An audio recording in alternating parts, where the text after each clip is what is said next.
Hello, and today we are going to be talking about Chapter 5 of Be Obsessed or Be Average by Grant Cardone. Chapter 5 is called Starve the Doubt. And I have quite a bit to say about this chapter, so I'm giving you a bit of warning. And it starts out here and it goes, and then it comes back up again. So I'm letting you know it does come back up. There is some low points where I definitely have some issues with his points. But to start out with, he's talking about how you can't let outside forces get you off track. And those outside forces can be doubters and naysayers. He kind of equates all outside forces as haters and doubters. I don't think that's always true. I think just because outside forces telling you something different than what you thought is true and what you want to hear, that doesn't mean they're wrong and that you should listen to them. So he kind of equates them a little bit too much for my taste. But essentially, it starts out with you really have to focus on what's important to you and don't let people nudge you off track or shove you off track. And if there's problems, it's not always important to try and fixate on the problem, but how to overcome it and what you can learn from that. So I like that. One of the things also he talked about is if you are the most successful person in the room, you're in the wrong room, which I liked. It kind of goes against the whole don't listen to outside voices if you're also trying to be around people who know more than you. So there's a couple of things like that.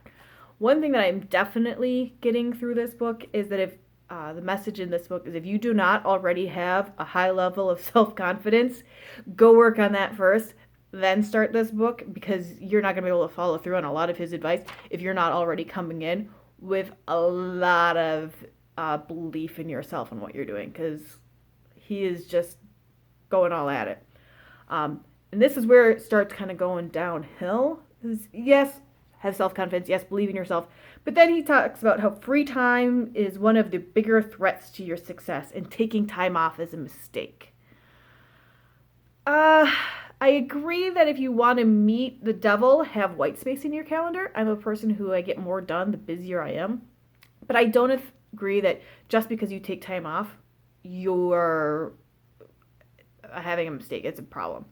I think it can be a very personal thing that sometimes taking that time off is the space you need for creativity. It's the space you need to be able to make sure that your goal is the goal you want and how to get over those problems. So I think it's about using that free time strategically and not just saying, oh, I've been working so long, I need to have time off. But it really seems to be an all or nothing with him. One of his quotes is, I'm not happy unless I'm working. If that's you, great. I don't think you have to be that way if you're going to be successful. I think there's a lot of things like Malcolm Gladwell's, you have to hit 10,000 hours to become an expert. And the sooner you get into that time, the better you are. But I don't think it's that you have to be a workaholic and only think about your business in order for it to work.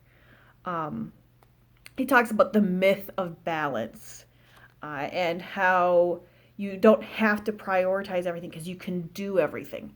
I disagree. I disagree fully. In fact, one of his quotes is, obsession is about having it all. And I call total BS on that. You have to prioritize. You can't possibly have everything. And if you look at his life and you look at what it is, he does prioritize. He does have things where he's taking time to be obsessed as opposed to other things. So I think it is utter BS to say you never need free time. You get to have it all. You don't have to prioritize. And he was going down that whole thing. I think that is wrong. In fact, I think he conflates seeking balance with doing all things with equal amount of time. If you took 8 hours at work, you're doing 8 hours of this, 8 hours of that. And I don't think that's true. Because he says you don't need to prioritize to be obsessed. But that's a false premise. It's a false starting point. I think that you have to, just by saying you're obsessed with something, you're prioritizing it above everything else. All the rest of the chapters beforehand talks about prioritizing, talk about focus, talking about using your obsession to not be waylaid. That's prioritizing. And I don't think you mean that you can just say, "Oh, I don't need free time. I don't need family, or I can do it all." Oh yeah, talk to any working mom. It's not true. You have to be able to prioritize and delegate. And so the middle part of the chapter, I hated. I call complete BS. I think he was grandstanding, trying to make points, and instead it just kind of made you feel like this guy's life is not, it's not in whack.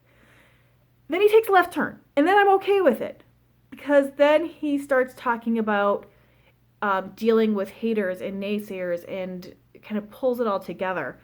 And that's where I started nodding my head again and liking what I was hearing and trying to figure out how to implement it.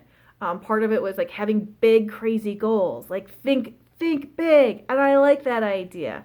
And then don't let the haters and the naysayers tell you have to think smaller and push you into a box that you don't want to be in. And one of the things that I liked is don't let the haters and naysayers win, but don't be your own naysayer, right? Don't let your first enemy be yourself. When you're hearing all the ways that it can't work, make sure that that's not just you setting limits on yourself. And then one of the quotes I really liked about it is, if you don't have haters, then you aren't a threat to anyone. Like, ooh, yeah, right? If you don't have haters, then you're just swimming along doing nothing. So I really liked that. I liked also his idea is your job is not to handle haters. Your job isn't to deal with them. Don't fixate on them. Fixate on yourself. Fixate on what you need to do. Spend your time thinking about you, and let them waste their time thinking about you instead of you wasting your time thinking about them. So the last couple of pages, probably 5 or so maybe, I really liked because it was talking about don't let people push you off track. Stay in line. Know what you're going to talk about. How people can often be trying to be nice and pushing you off, but don't let them. And so if I could just cut the middle part out, I would have been much happier, because I think to say that you don't have to prioritize when the rest of the entire rest of the book was about prioritization, BS. But don't let the haters and naysayers be the ones that push you off track, and make sure that you're not your biggest naysayer.